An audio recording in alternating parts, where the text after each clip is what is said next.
இயேசுவின் ரத்தம் ஜெயம். Praise the lord my dear brothers and sisters.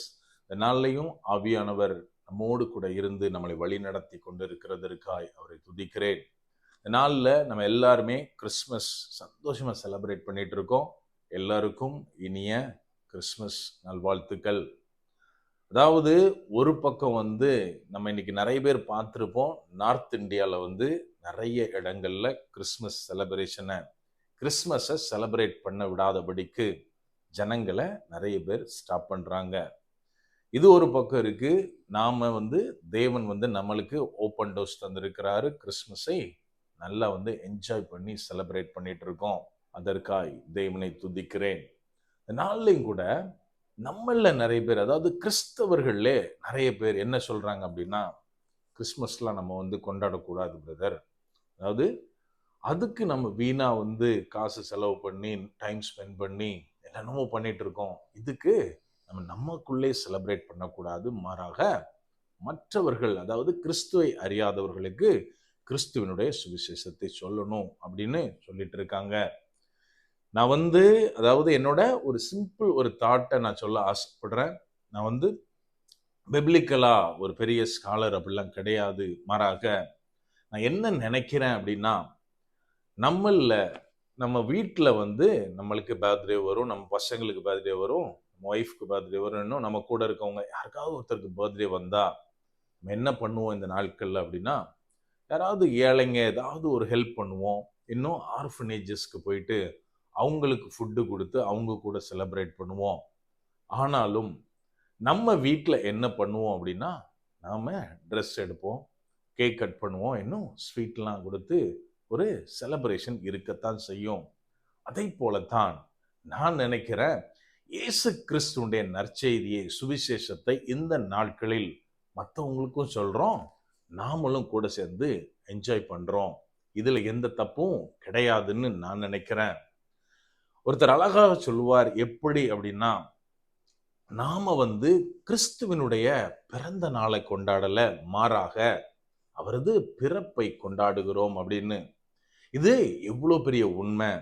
இந்த ஒரு சிந்தனையோடு, அதாவது என்னுடைய இயேசு கிறிஸ்துவினுடைய பிறப்பை நான் கொண்டாடுகிறேன், அவர் எனக்காக உலகத்திற்கு வந்தார், எனக்காக தன் உயிரை கொடுக்கிறதற்காக உலகத்திலே பிறந்தார். இந்த சிந்தனையோடு கூட நாம கிறிஸ்துமஸை கொண்டாடுறது நல்லது அப்படின்னு நான் நினைக்கிறேன்.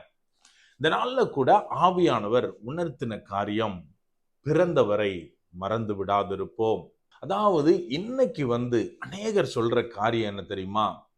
கிறிஸ்து கிறிஸ்டியன்ஸோட காடு தான், மற்றவங்களுக்கு அவர் யாருமே கிடையாது.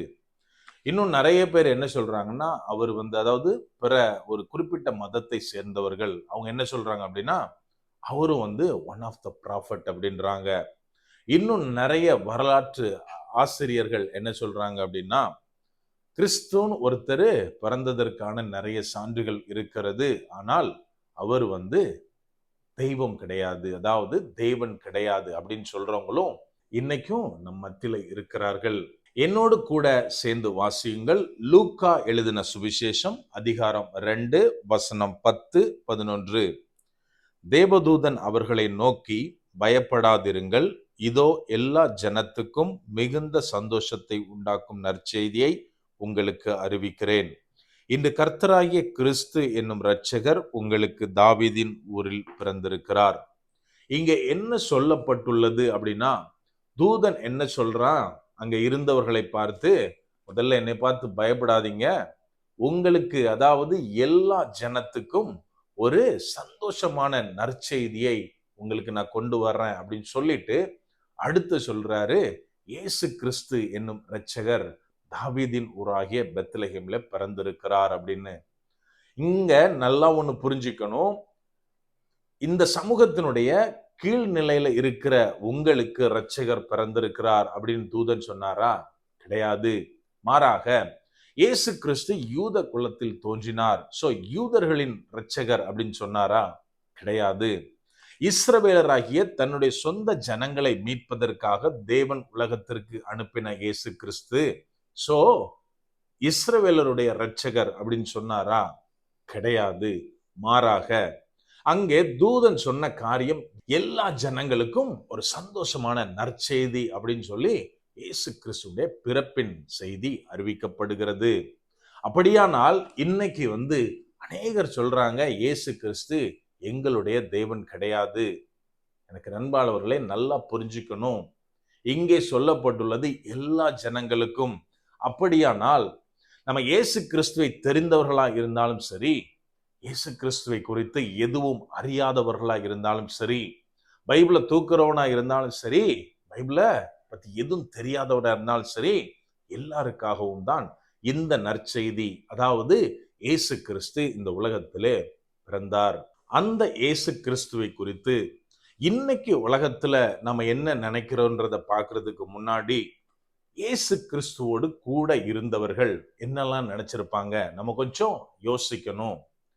இயேசு கிறிஸ்துவோட அந்த இடத்துல வாழ்ந்தவர்கள் அவரை யோசேப்பினுடைய மகனாய், மரியாளுடைய மகனாய் பார்த்திருப்பாங்க.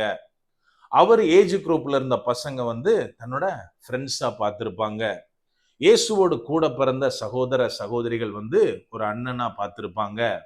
இன்னும் அந்த ஊரில் இருந்தவங்க நம்ம ஊர்ல வாழ்ற ஒரு சின்ன பையன் அப்படின்னு பார்த்திருப்பாங்க. இன்னைக்கு அதே மாதிரி தான் நான் சொன்ன மாதிரி இயேசு கிறிஸ்துவை அறிந்தவர்களும் சரி, அறியாதவர்களும் சரி, அவரை பல விதத்துல நம்ம பார்க்கிறோம். இயேசு கிறிஸ்து என் வாழ்வை ரட்சித்திருக்கிறார், சோ அவரை நான் இரட்சகராய் பார்க்கிறேன். என்னை சாவிலிருந்து காப்பாற்றி இருக்கிறார், சோ நான் என்னோட ஹீலராக, என் நோயை சுகப்படுத்தின ஹீலராக, என் வாழ்வை காப்பாற்றின சேவியராக பார்க்கிறேன் அப்படின்னு நிறைய பேர் பார்க்கிறோம். இன்னும் அவர் கிறிஸ்தவத்தை பரப்ப வந்தவர், எங்களுடைய மதத்தை அழிக்க வந்தவர் அப்படின்ற ஒரு எதிர்மறையான எண்ணத்தோடு பார்ப்பவர்கள் அப்படின்னு அநேகர் உண்டு. எது எப்படி இருந்தாலும் நான் இந்த நாள்ல கேட்க விரும்புகிற காரியம், இயேசு கிறிஸ்துவின் இரத்தத்தினாலே கழுவப்பட்ட நாம் அவரை என்னமாக நினைத்து கொண்டிருக்கிறோம். அப்படியானால் இந்த இடத்துல நம்ம என்ன பார்க்கணும் அப்படின்னா, இயேசு கிறிஸ்துடைய தாயும் தகப்பனும், அதாவது யோசேப்பும் மரியாளும் அவரை என்னவாக நினைத்து கொண்டிருந்தார்கள்.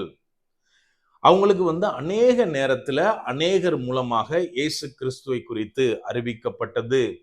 முதலாவது தூதனாலே அறிவிக்கப்படுகிறது. இங்க பார்க்கிறோம், தூதன் நம்ம மற்ற சுவிசேஷங்கள்ல மற்ற அதிகாரங்கள்ல வாசிக்கிறப்போ, தூதனானவர் மரியாளிடத்துல போய், கன்னி கர்ப்பவதியாகி தேவனாலே நீ தெரிந்தெடுக்கப்பட்டிருக்கிறாய், கன்னி கர்ப்பவதியாகி ஒரு குமாரனை பெறுவாய், அவனுக்கு இயேசு என்று பெயரிடுங்கள் அப்படின்னு அவர் இயேசு கிறிஸ்துடைய பிறப்பை குறித்து, அதாவது தேவனாலே அனுப்பப்படுகிற அவர் குமாரன் அப்படின்னு மரியாளுக்கு அறிவிக்கிறார்.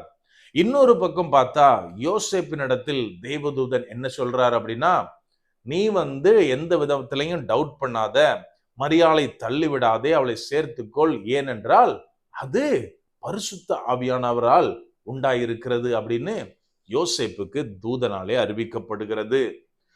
நல்லா புரிஞ்சுக்கணும், இவங்க ரெண்டு பேரும் அதுக்கப்புறம் உட்கார்ந்து மாத்தி மாத்தி டிஸ்கஸ் பண்ணிருப்பாங்க.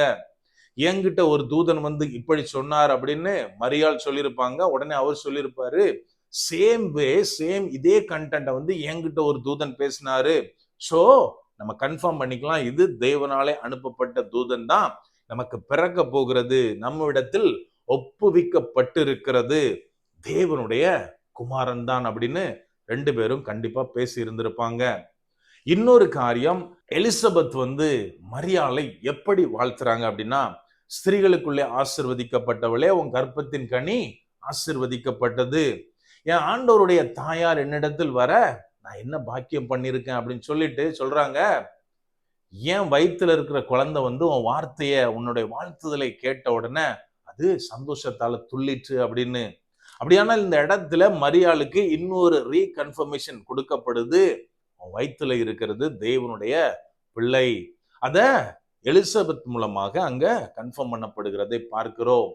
இன்னும் பார்த்தா பிள்ளை பிறந்தாச்சு, அதாவது இயேசு கிறிஸ்து பிறந்து விட்டார், 8ஆம் நாள்ல விருத்த சேதனம் பண்ண கொண்டு போறாங்க.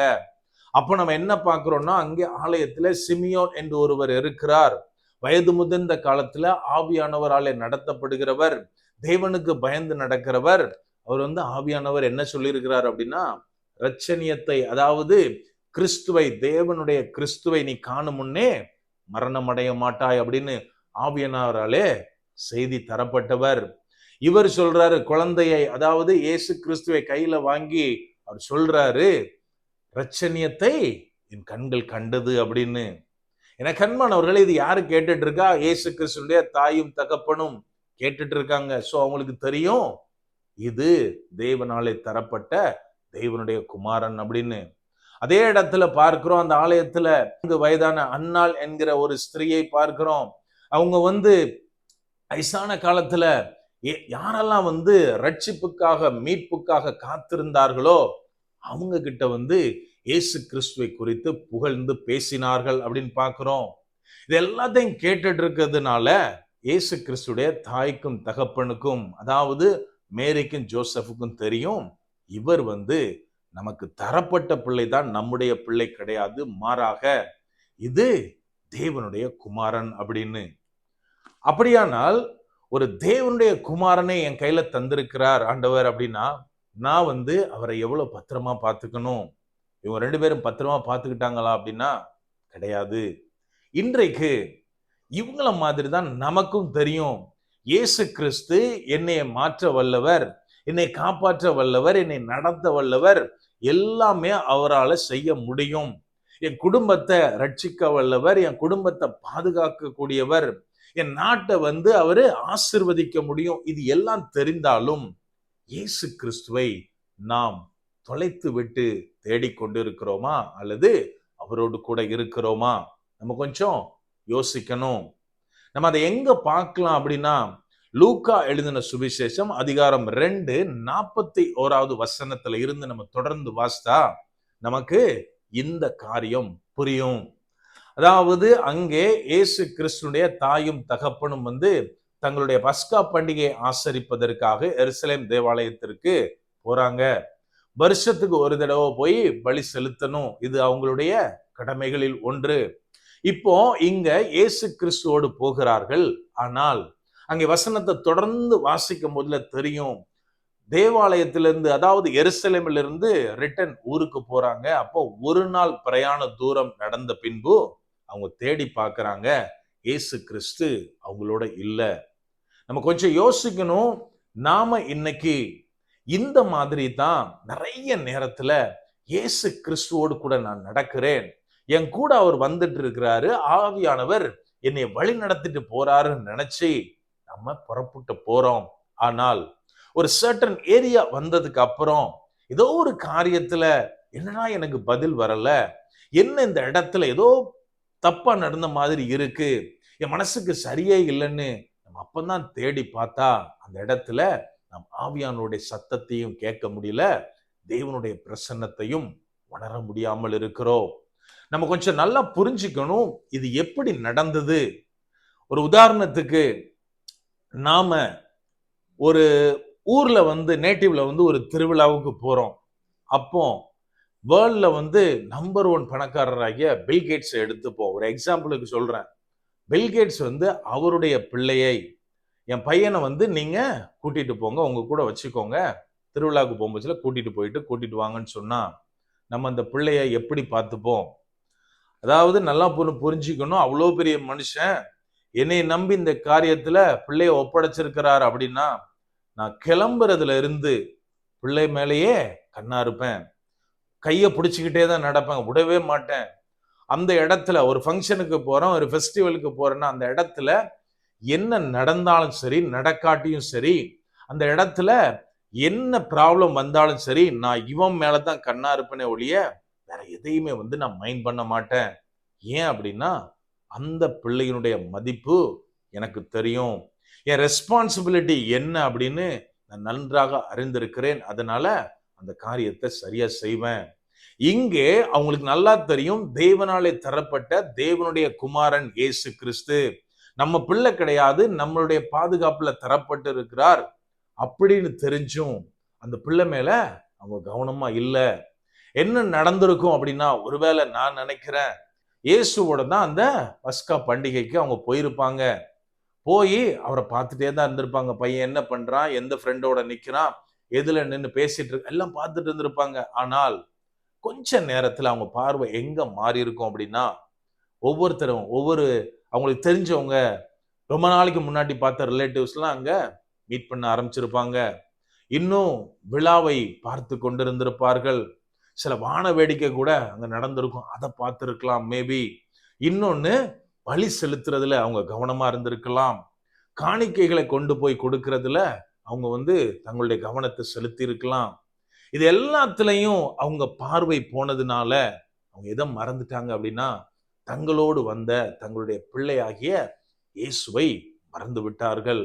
என கண்மானவர்களே, இதை போலத்தான் நாம இன்னைக்கு கிறிஸ்துவனுடைய பிறப்பை கொண்டாடுகிறோம், கிறிஸ்துமஸை செலிப்ரேட் பண்றோம் அப்படின்ற பேர்ல ஆரம்பிச்சது என்னமோ கிறிஸ்துவனுடைய பிறப்பு அப்படின்னு தான் ஆரம்பிக்கிறோம். ஆனால் நம்முடைய பார்வை எங்க போகுது அப்படின்னா, நான் நேட்டிவ் போறேன், ஒரு நல்ல ஒரு கார்ல போய் இறங்கினாதான் என்னை பார்க்கிறவங்க என்னை மதிப்பாங்க, இந்த மாதிரியாக நான் ஜுவல் எல்லாம் போட்டுட்டு போனாதான் என் சொந்தக்காரங்க எல்லாம் என்னைய பெரிய ஆளா கன்சிடர் பண்ணுவாங்க.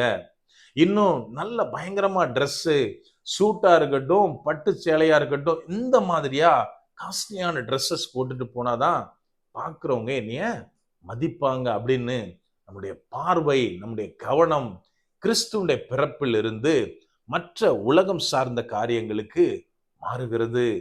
என கண்மானவர்களை, எப்படி இயேசுவை தொலைத்தார்களோ, மற்ற காரியங்கள்ல கவனம் செலுத்தி இயேசு கிறிஸ்துவை தொலைத்தார்களோ, அதை போலத்தான் இன்னைக்கு நம்மில் அநேகர் நின்று கொண்டிருக்கிறோம். எங்க விட்டோன்னே தெரியல, ஆனா பார்த்தா இப்ப என்னோட தேடி பார்த்தா இயேசுவை காணவில்லை. இப்படின்ற நிலைமை தான் நம்மில் அநேகருக்கு. அங்க தொடர்ந்து வாசித்தா தெரியும், ஒரு கட்டத்துல போய் தேடுறாங்க. ஒரு உதாரணத்துக்கு, இப்போ சென்னையில இருந்து கிளம்பி ஒரு நாள் ஃபுல்லா நடந்து விழுப்புரத்துல நிக்கிறாங்க. விழுப்புரத்துல வச்சு இயேசுவை தேடுறாங்க, கிடைக்கல. சோ அவங்க திரும்ப எங்க வராங்க? சென்னைக்கு நடந்து வராங்க. அப்போ அதுக்கு எத்தனை நாள் ஆகும்? ஒரு நாள் தூரம் நடந்திருக்காங்க. சோ ரிட்டர்ன் வர்றதுக்கு ஒரு நாள் தான் ஆகணும். ஆனால் இங்கே வசனம் என்ன சொல்லுகிறது அப்படின்னா, ஒரு நாள் தூரம் நடந்தாங்க, திரும்ப இயேசு கிறிஸ்துவை 3 நாளைக்கு பின்பு தான் கண்டுபிடிச்சாங்க அப்படின்னு. சோ நம்ம நல்லா ஒண்ணு புரிஞ்சுக்கணும். நான் இயேசு கிறிஸ்து என் கூட வர்றாருன்னு நினைச்சு நடக்கிறேன், ஆவியானவர் என்னை கரம் பிடித்து வழி நடத்தி கொண்டிருக்கிறார் அப்படின்னு போயிட்டு இருக்கேன். ஆனால் ஒரு கட்டத்துல போய் பார்க்கிறேன், என் கூட யாருமே இல்லை, நான் தனியா நின்றுட்டு இருக்கேன், என் மாம்சத்துல நான் செயல்பட்டு இருக்கேன். இப்போ நான் என்ன பண்றேன்? திரும்ப இயேசு கிறிஸ்துவை தேடி நான் வந்த வழிக்கு திரும்ப போகிறேன். ஆனால் சாதாரண காரியம் கிடையாது, மிகவும் கடினமான காரியம். ஒரு நாள் தூரத்தை எப்படி 3 நாள் மறுபடியும் ரிட்டர்ன் போய் அவரை கண்டுபிடித்தார்களோ, அதே போலத்தான் நான் எவ்வளவோ உபவாசம் இருந்து, எவ்வளவோ சாக்ரிபிஷியலான காரியங்கள் நான் பண்ணி, தேவனுக்கு முன்பதாக என்னுடைய எல்லா காரியங்களையும் ஒப்பு கொடுத்து ஆவியானவருடைய கூட நான் நடந்திருப்பேன், ரட்சிப்பின் அனுபவத்திற்குள்ள வந்திருப்பேன். ஆனால் ஒரு கட்டத்துல நான் அவரை தொலைத்து மறுபடியும் கண்டுபிடிக்கிறது எனக்கு அதோடையும் பல மடங்கு கஷ்டமான காரியம். எனக்கு அன்பானவர்களே, நாம் மிகுந்த ஜாக்கிரதையா இருக்க வேண்டும். இன்ஸ்டட் இவங்க அப்பா அம்மா, அதாவது இயேசு கிறிஸ்துடைய அப்பா அம்மா என்ன பண்ணிருக்கணும் அப்படின்னா, தேவாலயத்தை விட்டு எருசலேமை விட்டு கிளம்புறப்போ இயேசு கிறிஸ்துவை கையில பிடிச்சு கொண்டே நடந்திருக்கணும். அப்ப நான் மிஸ் ஆயிருக்க மாட்டார். இன்னொரு காரியம், ஒரு 10 நிமிஷம் நடந்துட்டு மறுபடியும் அவர் எங்க இருக்காருன்னு செக் பண்ணிட்டு, நம்ம பிள்ளை அங்க வர்றானா, நம்ம நடக்கலாம் அப்படின்னு கொஞ்சம் கொஞ்சமா அவங்க கண்டினியூ பண்ணியிருந்தாங்க அப்படின்னா இயேசு கிறிஸ்துவை தொலைத்திருக்க மாட்டார்கள். இதை போலத்தான் எனக்கு அன்பானவர்களே, நாம் தேவனோடு கூட நடக்கும்போது தேவனிடத்தில் முற்றிலுமா நம்மளை சரண்டர் பண்ணி அவரது கரத்திற்குள்ளாய் நமது கரத்தை கொடுத்து அவர் நம்ம கையை பிடித்து கொண்டு நாமும் அப்படின்னா ஃபுல் சரண்டர் ஆகி அவரோடு கூட நடக்கணும்.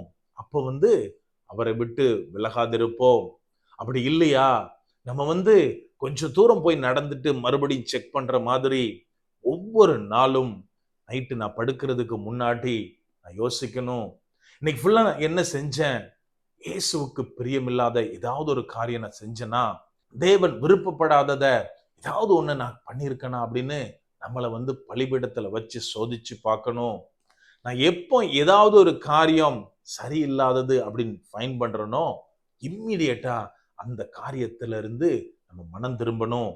எப்படி அவங்க திரும்ப போய் கண்டு கொண்டார்களோ அதை போல ஒவ்வொரு நாளும் நம்மை நாமே பரிசோதித்து அறிந்து தேவனிடத்தில் மனம் திரும்ப வேண்டும்.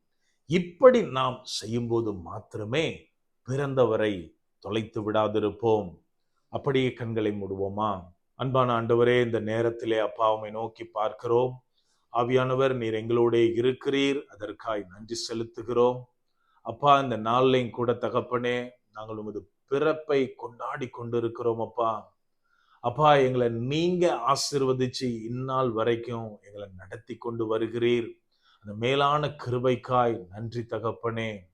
அப்பா, அநேக நேரத்துல நாங்க உலக காரியங்கள்ல, உலகத்தின் மீது உள்ள இச்சையினால தகப்பனே, உம்மை மறந்தவர்களாய் நாங்க காணப்படுறோம்.